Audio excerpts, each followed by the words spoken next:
இன்றைய நாளொரு சிந்தனை நிகழ்ச்சிக்கு உங்களை வரவேற்கின்றேன். இன்றைய நாளொரு சிந்தனை நிகழ்ச்சியில் நாங்கள் பார்க்க போவது கணவன் மனைவியை பற்றி. என்னென்னு சொல்லி பார்த்தீங்கன்னு சொன்னால், இன்றைக்கு உலகம் முழுதும் பார்த்தீங்கன்னு சொன்னால் கணவன் மனைவிக்கிடையே அநேகமான இடங்களில் ஒரே சண்டையும் சச்சரவுகளும் தான். இந்த சண்டை முத்தி வெடித்து பெரிதாக போகாமல் இருப்பதற்காக என்னுடைய ஒரு சில ஆலோசனைகள்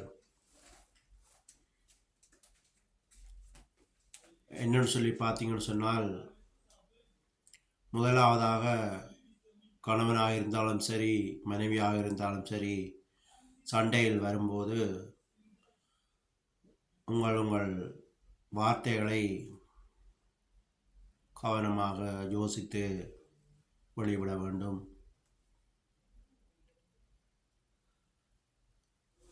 வார்த்தை என்பது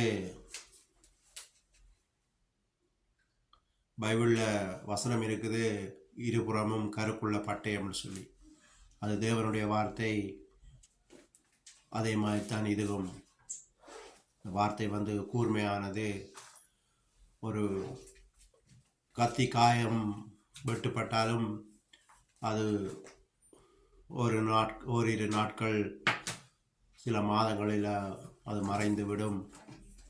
ஆனால் இந்த வாயிலிருந்து வாழ்கிற வார்த்தைகள் அது மனசில் குத்தினால் அது எடுபடாது. இது பைபிள் படிக்கிற ஆட்களாக இருந்தால் இந்த தேவனுடைய வார்த்தைகள் போகும்போது அந்த வார்த்தைகள் மறைந்துவிடும், மன்னிக்கிற தன்மை வரும். ஆனால் பைபிள் படிக்காத பல பேர் இருக்கிறார்கள். அவர்களிடம் இந்த பிரச்சனைகள் வரும்போது அந்த வார்த்தைகள் அப்படியே அவர்களுடைய மனசில் படிந்திரும். இதுவெல்லாம் காலப்போக்கில் பெரிய பெரிய பிரச்சனைகளை கொண்டு வந்து விட்டு விடுகிறது. இந்த வார்த்தைகளில் பார்த்தீங்கன்னு சொன்னால், ஆணாக இருந்தாலும் சரி பெண்ணாக இருந்தாலும் சரி, உங்கள் கணவனாக இருந்தால் மனைவியிட உறவுகளை பற்றி பேசாமல் இருக்க வேண்டும். கணவனாக இருந்தால் மனைவியிட உறவுகளை பற்றி பேசாமல் இருக்க வேண்டும். உண்ட அம்மா எனக்கு தெரியும், உண்ட அக்கா எனக்கு தெரியும், அவள் இப்படி இவர் அப்படி, இப்படியாக உங்களுடைய சண்டையில் அவர்களை இழுக்காதீங்க. இதுவெல்லாம் பிரிவுக்கு மேன்மையான காரணமாக இருக்கிறது.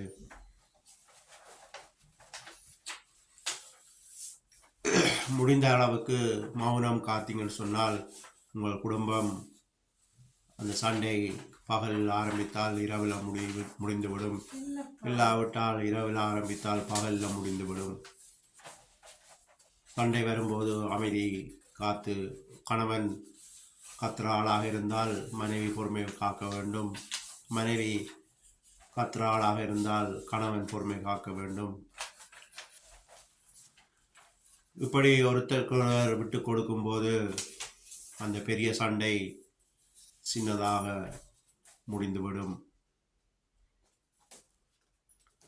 இல்லாவிட்டால் தான் இது பத்தி எறிந்து பெரிய தீயாக குடும்பத்தையே அழித்து விடுகிறது. இன்னும் ஒன்று சொல்ல வேண்டும். சண்டை இந்த பெரிய சண்டையாக இருந்தாலும் கணவன் மனைவி ஒன்றாக இருக்க வேண்டும், ஒரு வீட்டில் இருக்க வேண்டும், ஒரே ரூமில் இருக்க வேண்டும்.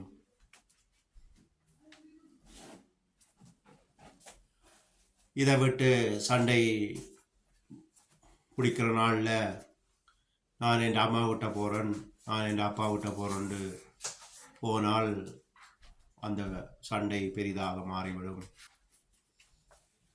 இன்னும் சொல்லப்போனால் வீட்டுக்குள்ளேயே பிரிந்து வாழுகிறது, தனித்தனி ரூமில் இருக்கிறது. இப்படியாக இருக்கும்போதும் அந்த சண்டை பெரிதாகி விடுகிறது.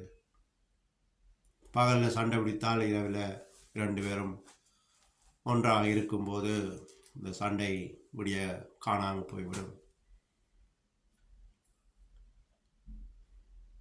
அந்த இரவில் இருக்கும்போது விட்டு கொடுப்புகள்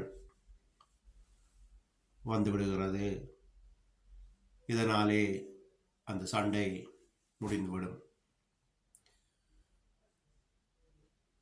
இப்படியாக இருக்கிற குடும்பங்கள்தான் கடைசி வரைக்கும் சண்டை பிடித்தே காலத்தை கழித்து விடுவார்கள். இல்லை என்று சண்டை பிடித்து பிரிந்த அம்மாவிட்ட போனாலும் அக்காவிட்ட போராக்கள் தான் இந்த சண்டை முத்தி வடித்து பெரியதாக பிரிவினையை கொண்டு வரும். அடுத்தது இன்னொன்று பார்த்தீங்கன்னு சொன்னால், உங்கள் இருவருடைய சண்டைக்குள்ளேயும் யாரையாவது பூத்து விடாதீங்கள். நீங்கள் சண்டை பிடித்தால் நீங்களே அதை பேசி முடியுங்கள், இல்லாட்டி விட்டு கொடுத்து முடித்து விடுங்கள். இப்படியாக செய்யும்போது அந்த சண்டை சமாதானத்தில் முடிந்துவிடும். இதுக்குள்ள 3வது ஆளாக யாரையாவது கொண்டு வந்தீங்கன்னு சொன்னால் அந்த சண்டை ஊதி பெருசாக்கப்படும். நீங்கள் சொல்கிற வார்த்தையை விட மாறி அந்த வார்த்தை போய் அது பிரிவினையை கொண்டு வரும். இல்லாவிட்டால் இது வேறு பிரச்சனையை கொண்டு வரும்.